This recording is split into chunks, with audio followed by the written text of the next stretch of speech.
Седумте луѓе кои упаднаа во македонски навигации и нападнаа членови на синдикатот на контролата на летање со што ја загрозија безбедноста на авиосообраќајот на македонското небо, добија само условни казни. Напаѓачите си се спогодија со обвинителството за меки казни.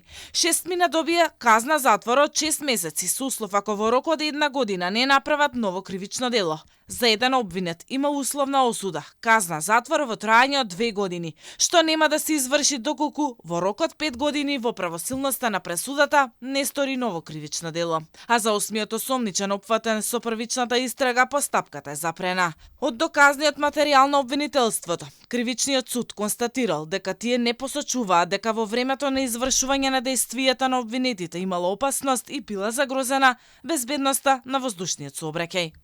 Во текот на истражната постапка беа обезбедени вербални искази од вработените лица во МНАВ како сведоци на настанот и од оштетеното службено лице, како и извештаи за безбедноста на авиосообраќајот во критичниот момент од Агенцијата за цивилно воздухопловство и од меѓународната агенција Евроконтрол. Овие докази не посочуваа дека во времето на извршување на дејствијата на обвинетите имало опасност и била загрозена безбедноста на воздушниот сообраќај и од тие причини повеќе не обстојува кривичното дело.